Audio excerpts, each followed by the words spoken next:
What is going on, YouTube? So today I'm going to break down the production slash I guess composition a little bit of one of my favorite songs that I've ever made, Sting. And this is definitely I guess my thickest arrangement. I mean, by that I mean there's so many elements stacked on top of each other in terms of vocals, guitars, synths, and all that stuff. So I'm going to show you how I kind of make that fit in the arrangement as a whole. So yeah, let's get into it. Let me just play a little bit of the song, maybe the first minute and a half or so.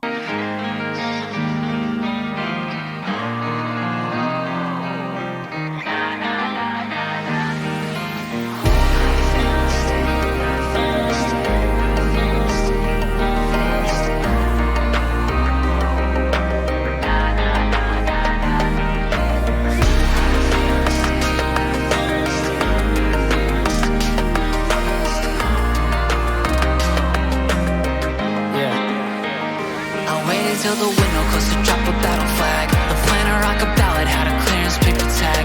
Another out of sign, I till the 100 with a hit. Ran cables through the ceiling, flipped a switch and made it big. Don't look, just dig. Years in the trash to addiction. Tears on the maps to a vision. 30,000 on the back of indecision. Broken in the driveway with the keys in the ignition. Left to argue with slot machines, placing bets on a the sun starts to set, I sing.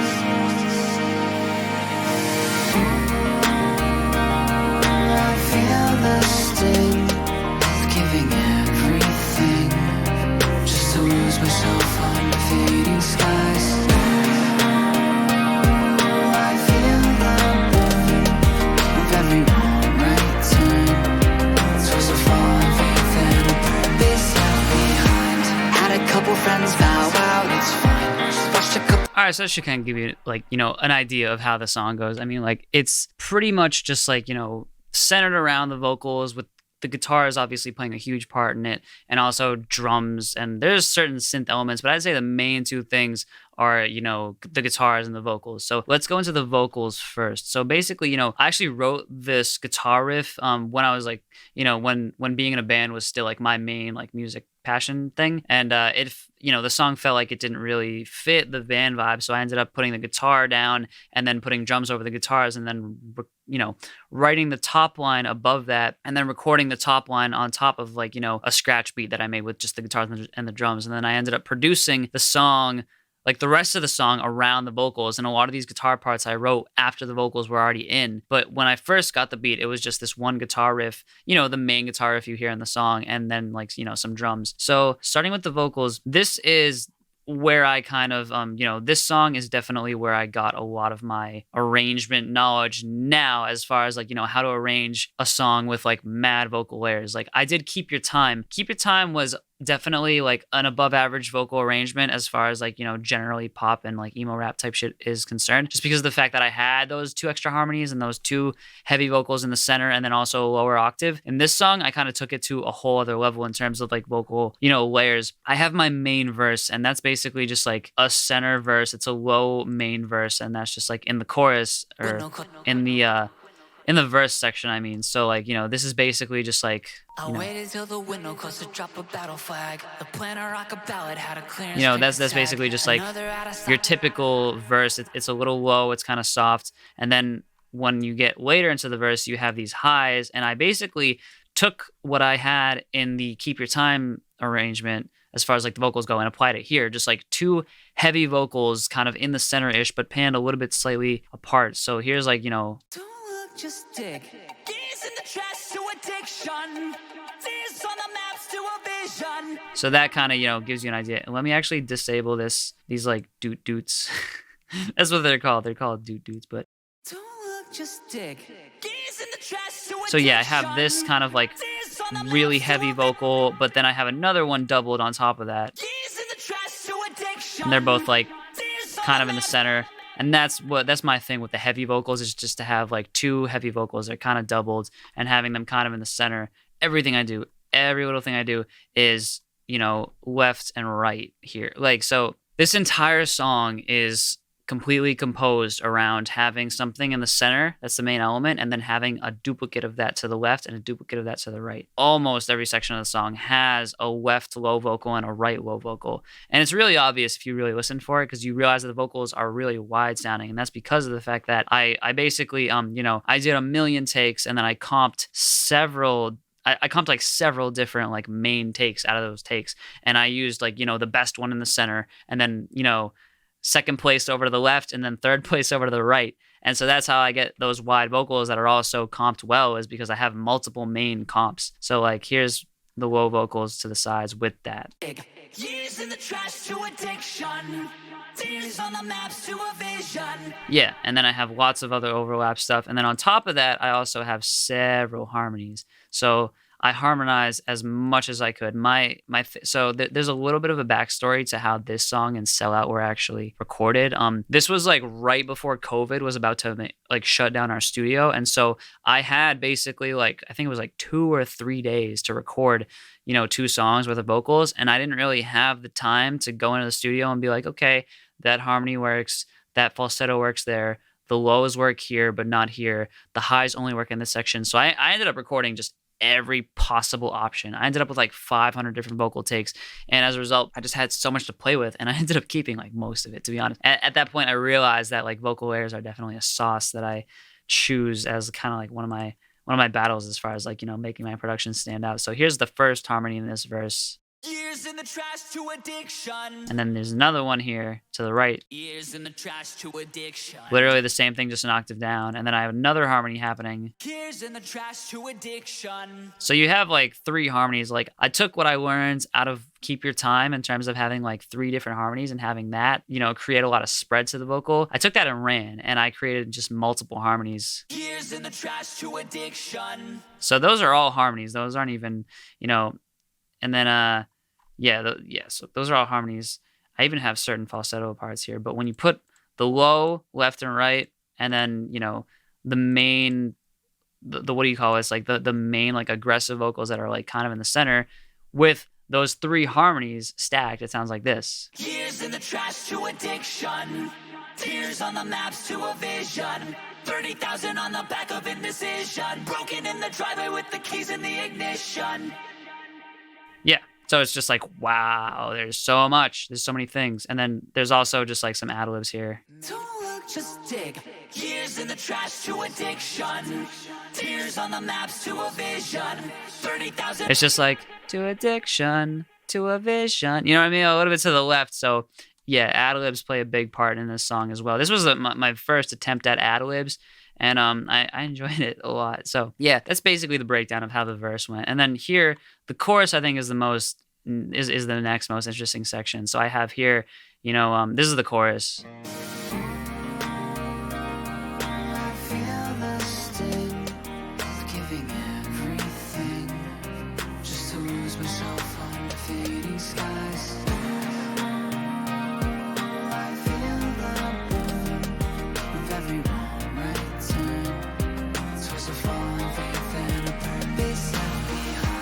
So there's a main one in the center. So like the big thing with this vocal specifically, and my style is I want us to go kind of like soft with that kind of like whisper singy type of voice. And so I have a main one here. Oh, I feel the sting. Obviously like tuned to shit. And then I gotta, so these are both mains. And then I have my hook left, which is just left and right. These are just doubles essentially. Feel the sting. So that just kind of adds that spread to it. And then I have a falsetto, which is, people don't like, I always like, talk about how falsetto as a vocal layer is very underrated. I feel like people don't use it enough because I don't know why. Like I don't think it's because they think it's like not cool or some shit. You know what I mean? But like, listen to it as a texture here. Oh, I feel the sting of giving everything. Like you can't argue with it. It's just like, it's an octave up. It's easy to achieve. Try falsetto, you know what I mean? And here I got my first harmony. So here's harmony number 1. Oh, I feel the sting. Literally just an octave down. Like if you think you can do an octave down, try it. You know what I mean? And then harmony 2, which is actually a harmony, not just an octave down. Oh, I feel the sting Yeah, so it's a little subtle. It's a little bit lower in the mix. And then here's harmony 3. I feel the sting. So let me just solo harmony 3. I feel the sting. And then harmony 4. I feel the sting. So there's just, you just keep going, you know what I mean? It just never ends. Harmony 5. I feel the sting. That's that falsetto goodness. And then harmony 6. I feel the sting. That's a good old octave up falsetto right there. Harmony 7 and 8 are over the next section. Just to lose myself under fading skies. One of those is just a drone note. It sounds like on the one Just to lose myself on the under on the fading do. skies. Yeah. Having harmonies just on the do is a great way to just like add harmony and texture without actually having to, not necessarily like you don't have to figure out how to like harmonize in thirds and whatever, but like it's just usually like it works. I've talked about this in Keep Your Time. Usually like if you have a harmony on the do or the 5, it usually works because of how like, you know, how easy it is to get the 1 and the 5 to fit underneath other chord progressions in terms of like harmony. So let me play, now that I've played like the like all the harmony parts, let's listen to just the harmonies and the falsettos and the doubles so you can hear now the richness that is adding as many harmonies as you possibly can. I feel the sting of giving everything just to lose myself under fading skies. Oh, I forgot to solo these ones, but yeah. So I let this one rock solo with just a falsetto, Giving everything just for a little bit of intimacy, just to lose myself under and then fading brought the skies. sides back here. So that kind of adds that little bit of like, you know, push and pull or ebb and flow, you know what I mean? Because it's like you got multiple vocals, multiple harmonies, and then you got the one solo vocal with the falsetto, kind of just brings it back, and it's like, hey, I'm saying something. And then you bring those doubles back, that kind of creates that like, you know, that pop vibe of like, you know, bringing the double vocals back. So I mean, like you can't argue with adding as many harmonies as you want, as long as you're mixing them appropriately. Because like if any of these were too loud, it would sound like there's too much. But when you hear it in the mix, these things are mixed kind of low. Not that they're mixed low, but they're mixed in a way that really complements having the main one be the focus. And so when you hear it in the mix,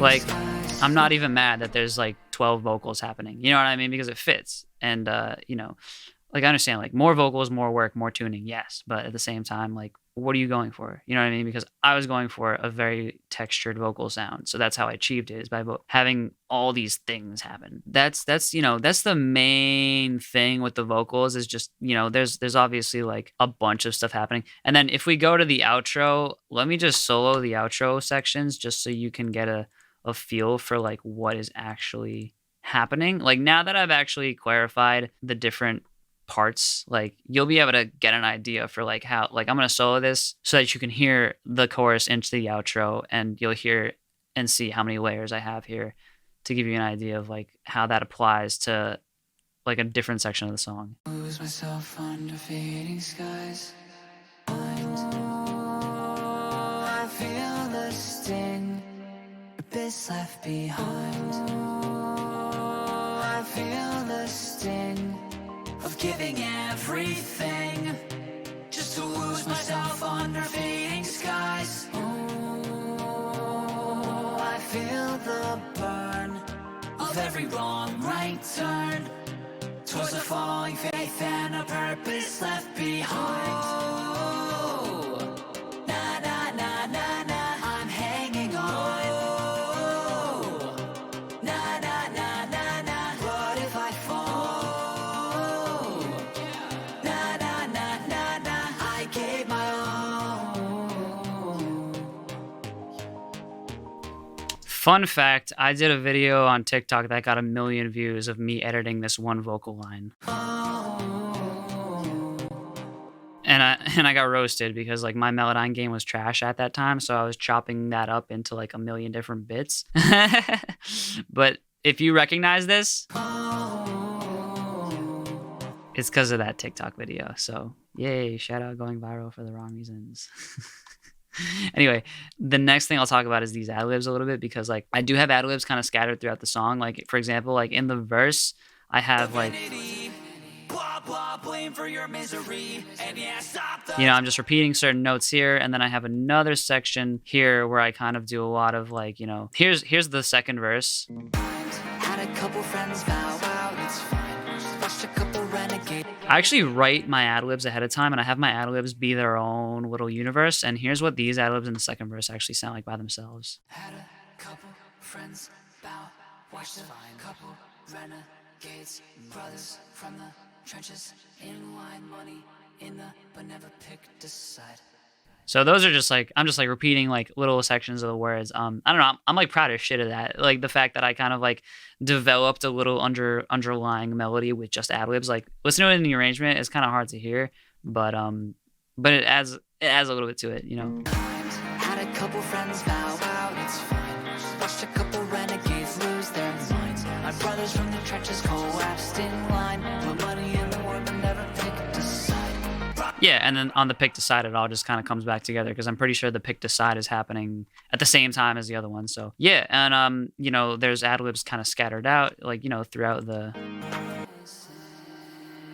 And I also like automated the reverb up. Yeah, just like little. I harmonized some of these ad libs together. I feel the sting. Feel the burn. Every wrong right turn. Yeah, that's a fun one. And then. Oh yeah, and then I had one that I melodined and made a little bit crazy. It's actually hard to hear. Like you'll probably hear it after I kind of point it out to you, but check it out. I hear it every time when I listen to the song because I remember being like, I spent a little bit of time trying to get that to sound right, but it's just like basically a copy of this because I wanted an octave down and I didn't record it. So like it's this, but just like melodined and form and shifted a little bit. So in the mix, it's this.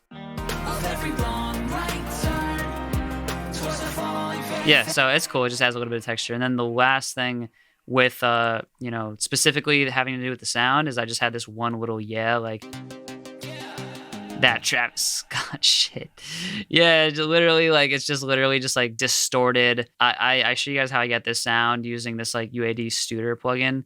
It's basically just like a tape machine that you distort by driving. But yeah, like literally just this is just like I actually like got this from a Brevin Kim song where I heard it, and I think it was like BRB or something. BRB feat Rapta, and I heard it and I was just like, I need to do that so bad. And so I just have this like retune speed at 0. You just say yeah, and then you retune speed it and distort it, and you get like add mad delay, and then it's just like I just love that. I'm sorry, like that's just the coolest thing to me. That's that. So the only other thing I'll talk about is like, I had a 45-second intro and my buddy Frankie was like, what are you going to do about that? Because that is a situation on its own. Like if you're trying to get people to not skip your song, you can't just have a 45-second intro. So what I did is I flew in a bunch of other parts from the song and just filtered them and had them. I had these ad libs doing some stuff that was like,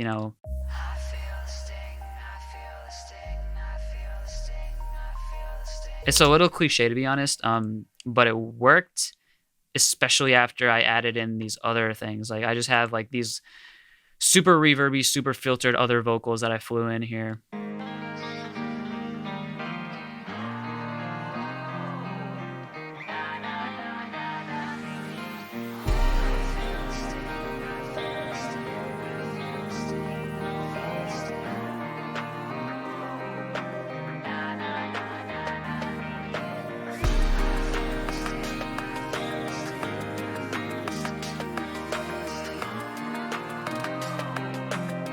Yeah, basically like I had these like weird harmonies that actually these were all intentional, this like intro stuff.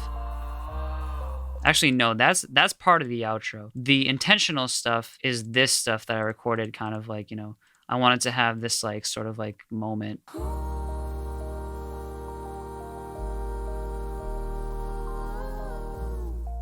Yeah, I wanted to have that moment between the oohs or whatever, and then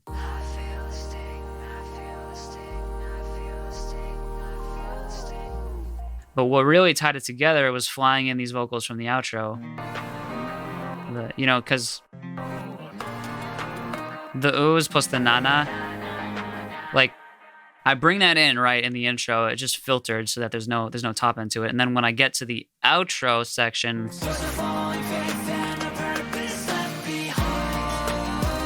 it's like, oh, that's from the intro, and then it kind of just like ties it all together, and it's a very like, you know, it's like satisfying, you know what I mean? So it really that really worked out. So yeah, as far as like, you know, the vocal production is concerned, that's pretty much it. Moving on now, so the guitars. So the main guitar riff is obviously this like, you know.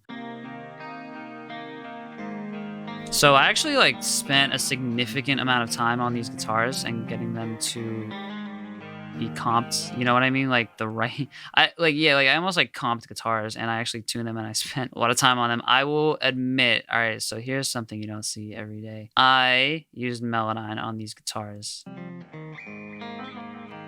Let's go to like the intro. Like I just remember there was some notes that were just like fucking me up. Like that note right there, I think that was out of tune.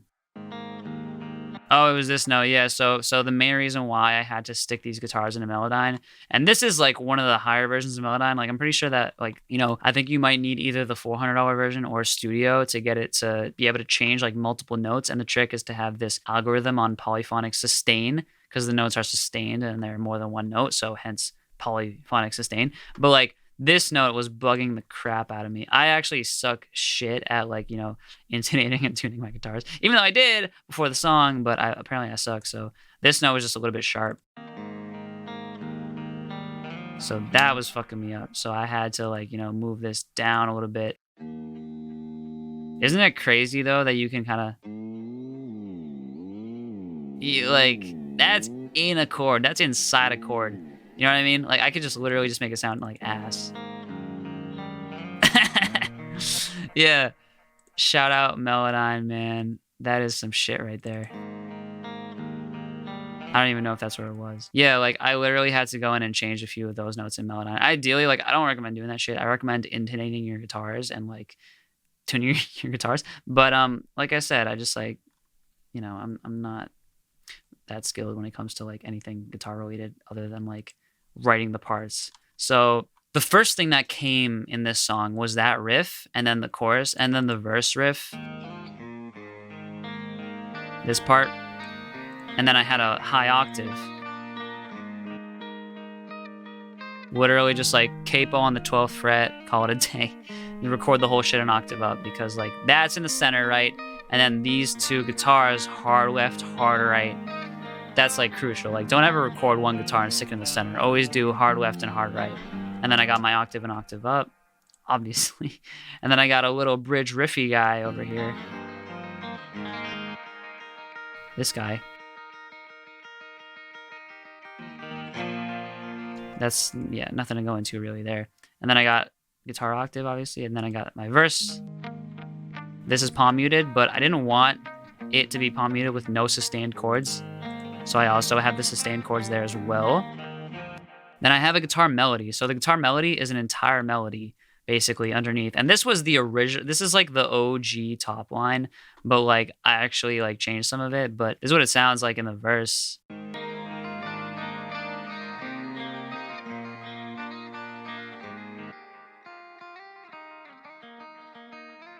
And then it's following the chorus almost 100%. Like here's the melody in the chorus.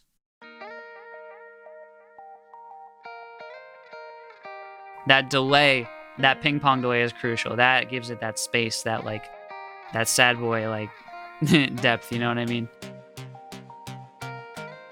So it's a little bit different at the end.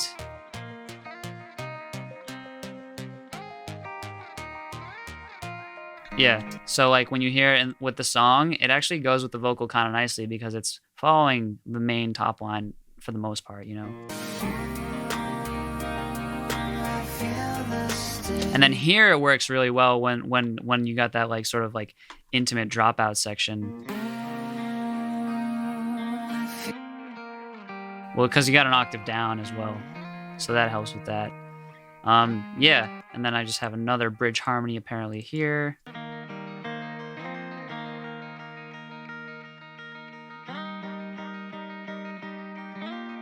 That's just like following the top line, you know what I mean? And then guitar harmony new. Oh, that's dope.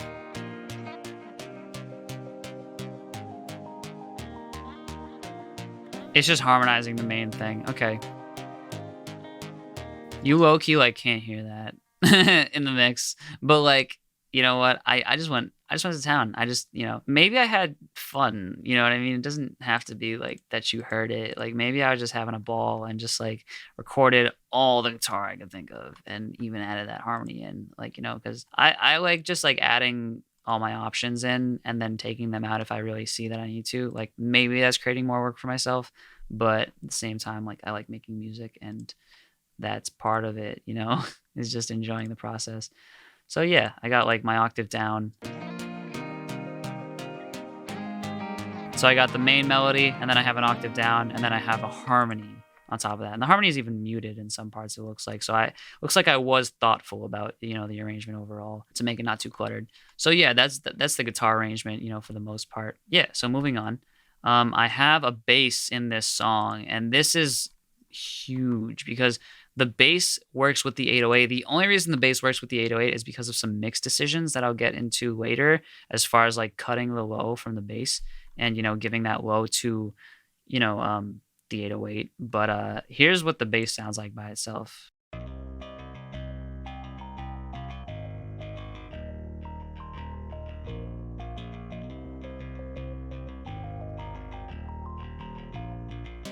So that's the rhythm that I kind of settled on, and all it's really doing is just the root chords of the chord progression, the root notes of the chord progression. And like when you hear it though, really what makes this bass stand out is the rhythm. So it's like it's adding an extra rhythm underneath, like, it's the rhythm that I chose kind of like helps move. It adds like so much more movement to this because, the kick drops out and the hi-hat's just doing a straight eighth note. And you know what I mean? Like there has to be something there. The guitars are doing their thing, but the guitars are also just doing like quarter notes, you know what I mean? Or eighth notes or whatever. So like something has to be moving the song forward rhythmically speaking and adding some like spice and some interest to the rhythm. So in the chorus, it's the bass that's doing that. And here's what I mean.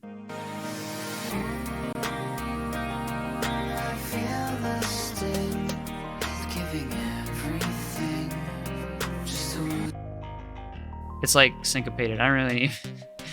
Is that what syncopated means? I don't know. But like, it's like da da da da da da da da. So it's the bass rhythm and also just like something that's adding that sort of like that warmth to the tone down in that section. And then I have it happening like, like it comes in here. Like check it out.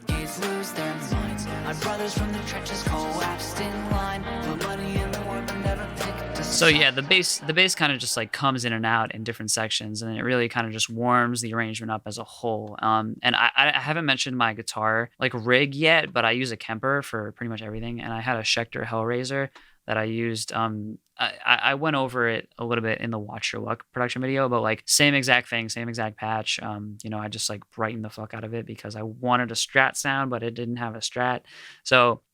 It's just literally just a clean Kemper patch. And for this bass one, I used like a bass driver patch on my Kemper. And I just went to town on, okay, so guitars are done. Strings are just contact libraries. And looks like I printed them here.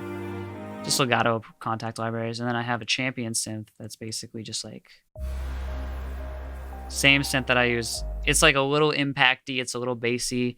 And so nothing to read into there. It's just like adding that impact, adding that sort of like drone note to it, Also, I can probably unsolo these Doot, or I can probably bring these Doots back. Yeah, I took them off because they weren't letting me solo other stuff without playing because I have them automated. The next thing is these AU5 bells. Oh my lord, they're so distracting.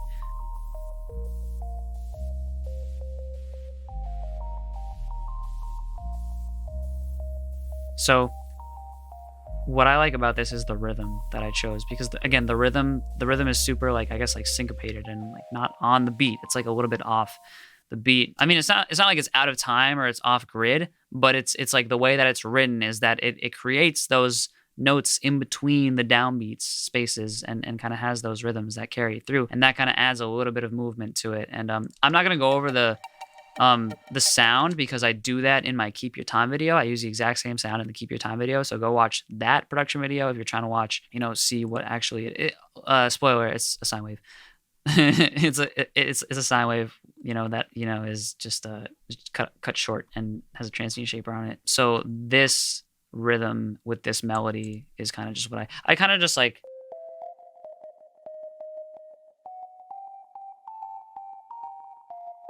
Yeah, I kind of just write this, like, it kind of just like comes to me like as I'm hearing the song, and I just have my little like cheap keyboard in front of me, and I just kind of like write the shit.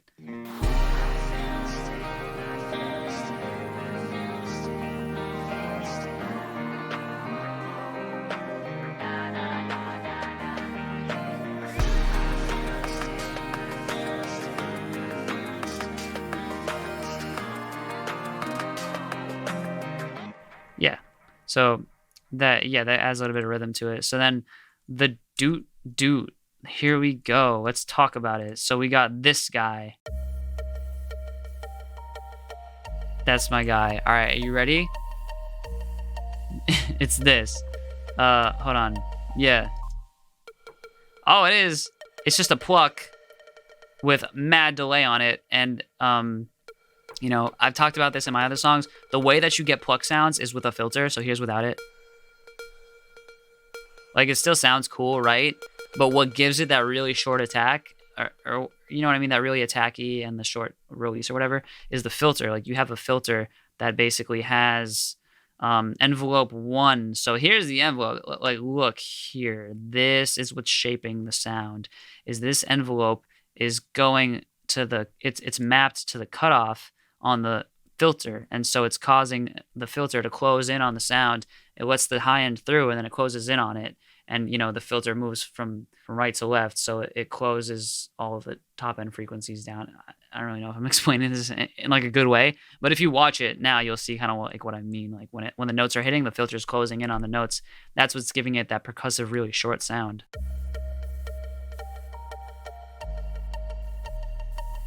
Yeah, and then when you add delay to that, it's all you need. Hold on. Well, it has reverb on it, obviously. But like when you add delay to that, oh, it's just this. It's a ping pong delay with quarter notes, and yeah, ping pong delay with quarter notes. That's it. You know what I mean? If you have a pluck with delay, that's all you really need to get that type of sound. But yeah, the key thing here though is as from like a compositional perspective, roots and fifths. That's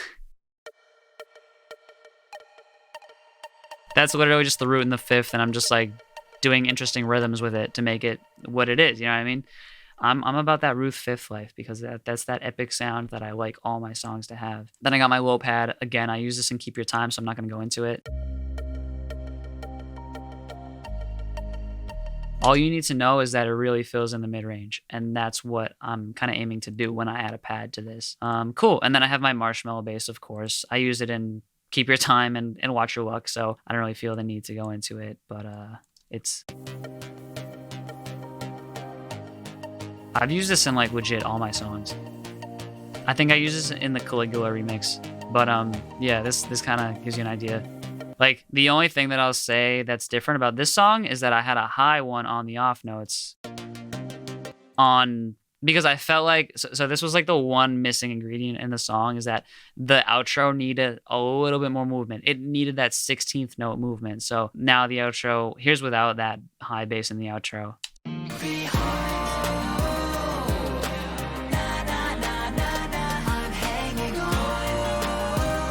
And here's with it.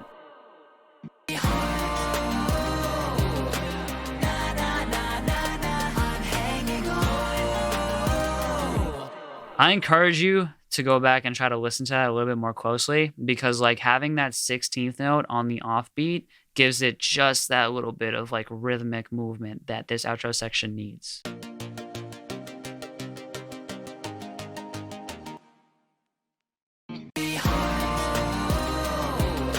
Yeah, needed it. I stand behind that decision 100%. And then I just have a few sounds here that are, these sounds aren't quite as important because they're a little bit, just towards the end of the song.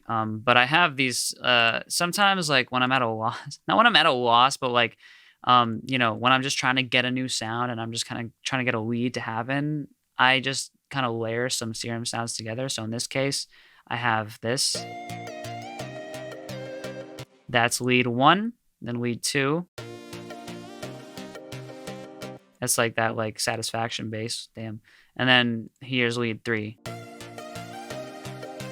So when you stack those together, you get that.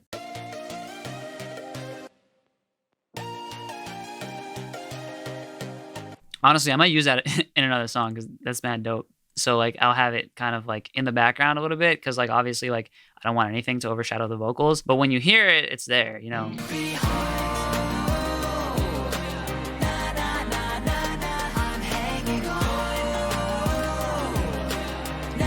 And then the other thing, so I actually do have other sounds in this song, and I'm not going to go into the sound design because they're basically just massive presets. Something was missing from the overall space of the song, and I couldn't really pinpoint out what it was. So what I did is I wrote an entirely new section just with MIDI, and just when you hear this, you're going to be like, there's no way that's in the song. But once you hear it and you listen to the song again, you won't be able to like unhear it in certain sections. So this is what it is.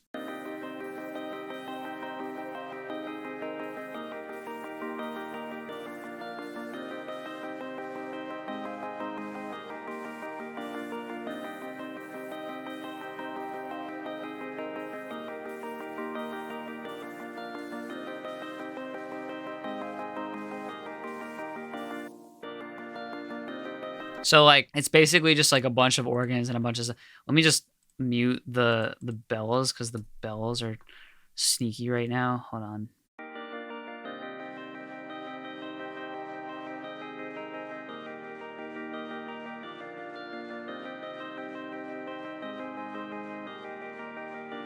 And then it has this like it happens in the verse as well. So that's the main one, the kind of like Dharma one, and then here's the 3 of them stacked in the verse section.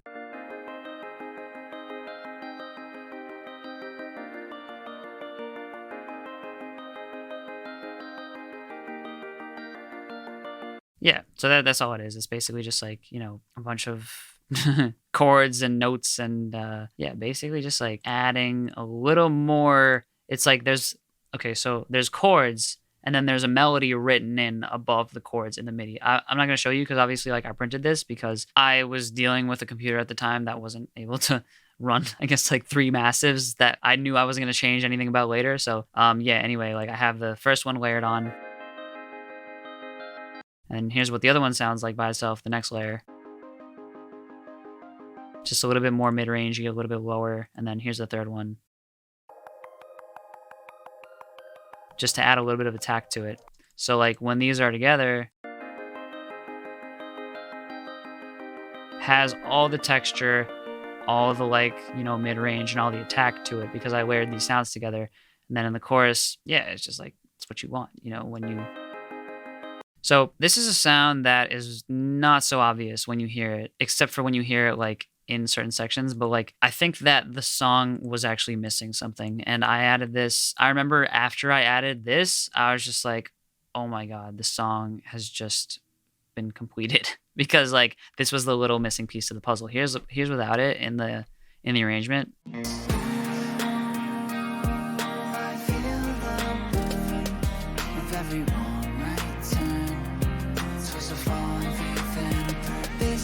Like it sounds good, right? But here's with those extra synths added in the background.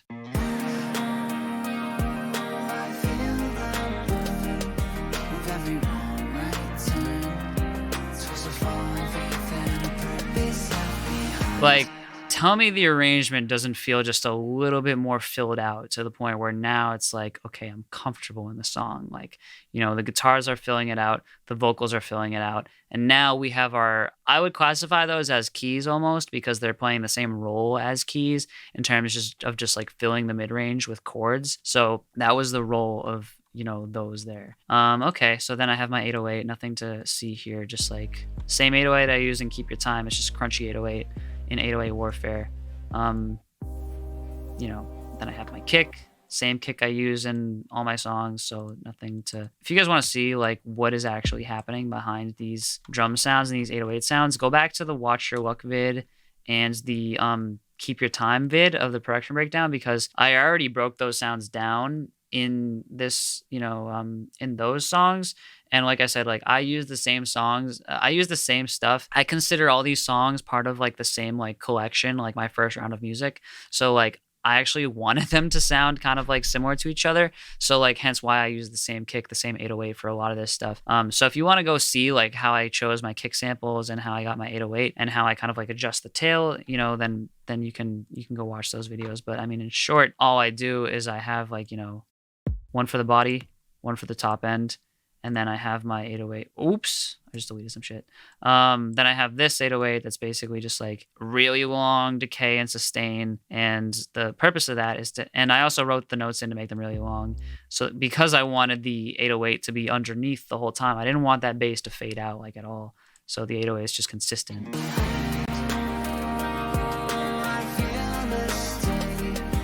Yeah. And then, you know, I have several different sections of the song where I kind of like filter some stuff, like here, for example. Like that's like a kick affected. And what even is that? So that's my regular, that's just a kick drum that has like a filter on it, I'm pretty sure. Distortion. So I have like basically like that has isotope trash on it. So it's just a kick going through isotope trash, going through a bandpass EQ. And that's kind of, I'm pretty sure that's like this whole kick sound at the beginning of the song. Like, check it out.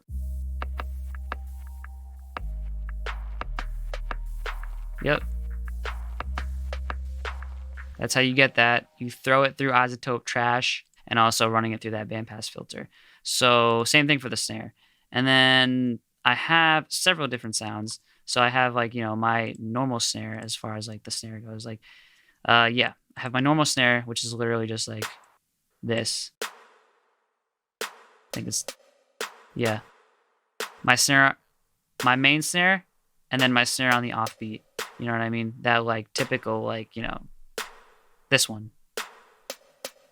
Panned a little bit to the left because, yeah, you don't want to have like your main, I have my main snare in the center and then my offbeat one a little bit to the left because I pan as much as I can get away with. Having that offbeat snare a little bit to the left adds to that space as well. And then I have a main hi-hat, which is just like, you know, just a hi-hat. Nothing to see here. And then I have my pattern. So my pattern is worth going into. Here, we're going to have fun with this. So this is basically, I have my battery library and I have my regular hi-hats over here. And then I have my open hi-hats over here. So, you know, I program this stuff in with MIDI and I kind of just like find something that's really groovy and just kind of like, you know, I literally just like pencil it in and kind of just like figure out what I want. And then one thing that was really cool here is that I actually ran the hi-hats through isotope trash. And that's what gives it that kind of like sort of like falling hail sound.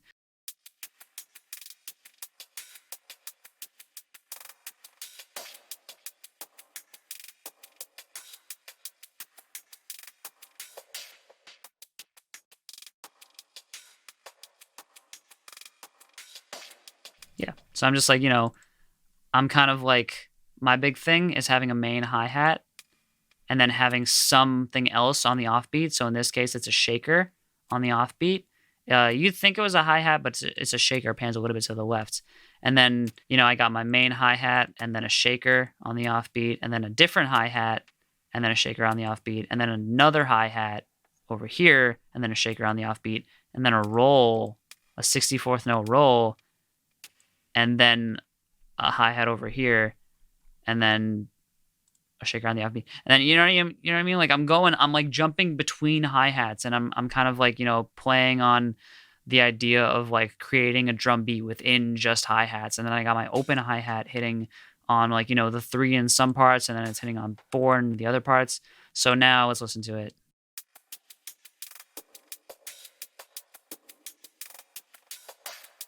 You know what I mean? So yeah, you just gotta get groovy with it and just get creative. Cool. Then I have a reverse cymbal in some parts. That's just a reverse cymbal. I got a crash in certain parts. Yeah, I went overboard on effects because this song really needed as much as it could get away with. So like, you know what I mean? So then I have a crash louder, which is like, just like certain, I guess, yeah, I have like several crashes. I didn't want to get too repetitive with my shit. So I like, for example, like in the pre-chorus, I have like a bunch of twangs, like a twang high, a twang low, several different crashes to kind of give a lot of movement to like different, give like impact to certain hits, you know what I mean? So here's like the pre-chorus.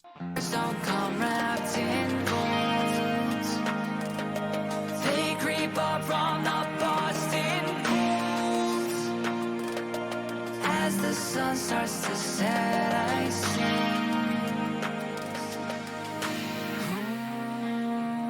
You know what I mean? And here it kind of bleeds into the next section. Whoa, hey, whoa. Yeah, so that, and then, you know, I got some twangs. And then I got a low twang, I guess, layered on top. Yeah, so I just have like all these sounds. Then I have a submarine. I believe I went over this in a different song, but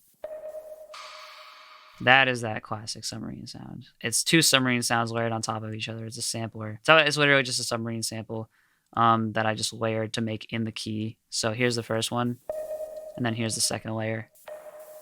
So they're just like, you know, the second one's a little bit more percussive. The first one's a little more like kind of mid-rangey, and I just have them layered on top of each other on like the on the 3, I guess, of the pre-chorus mainly.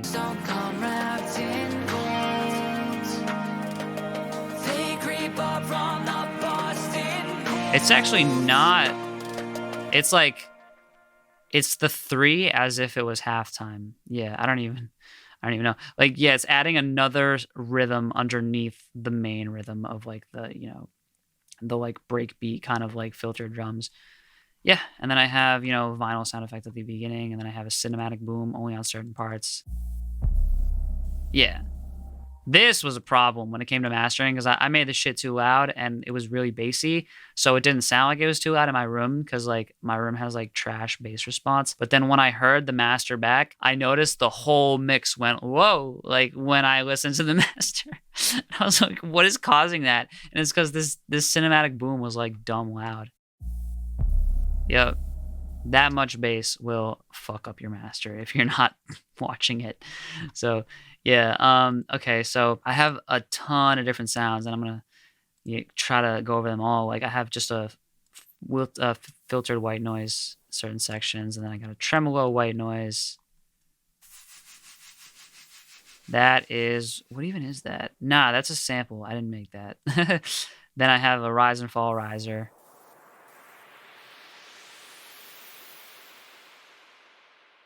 And this is what it sounds like before the second chorus. You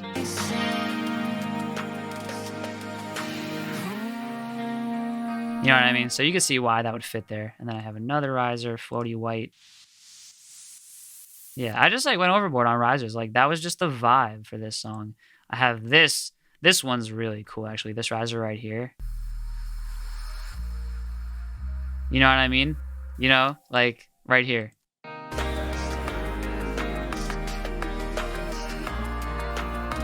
Yep, that is the vibe. That passes the vibe check as fuck. Okay, now my favorite thing, the woos and the woo highs and the chants and all this shit. You may not notice these in the mix, but you will.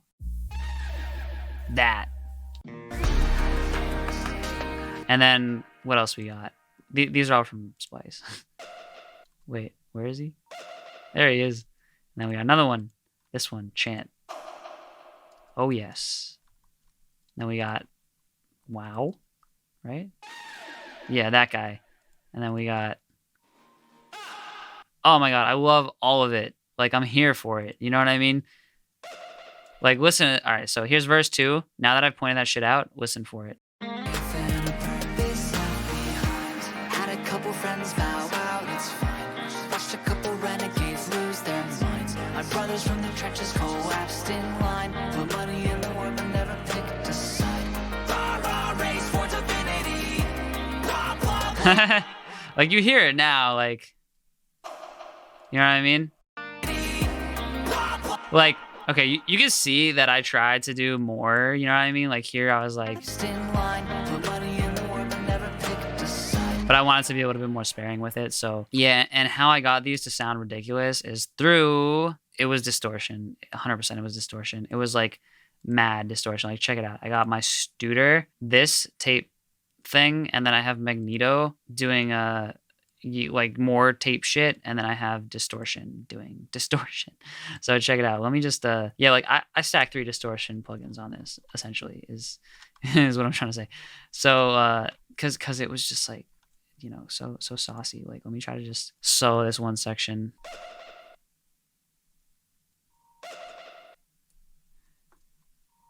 Here's without anything. And then here's the Studer. A little bit more, right? And then here's the Magneto.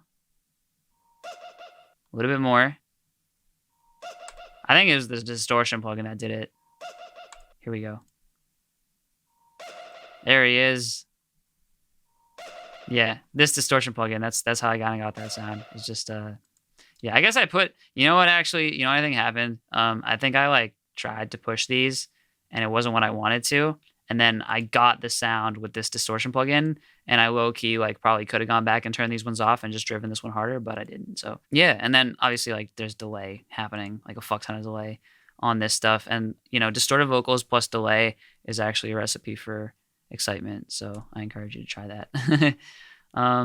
Yes, drench verb print. Oh, there, yeah, I printed the reverb because I think that I was having like CPU issues. Okay, and then I have several different reverbs happening, and nothing really worth going too much into. The only thing I will say is that, you know, I automated some of these probably. Yes, I did. I automated some of these reverbs a little bit. So like the echo verb, for example, you'll see it kind of drops out at the verse, and you know, I drop the reverb out at the start of each section because I want each section to start off really clean. I want that reverb out of the way. So that's why I automate the reverb to be muted right at the start of those sections. One thing I will say that I did that's worth going into now that I've kind of like touched on that a little bit is that in this first chorus, I actually automate the reverb up. And this is technically, I guess you could consider this like a mixed note, but I would consider it part of the production, to be honest, because it definitely has a lot to do with like the arrangement and how it acts. So I automate the reverb up and then down all the way and then up slightly. So same with the delay in this section.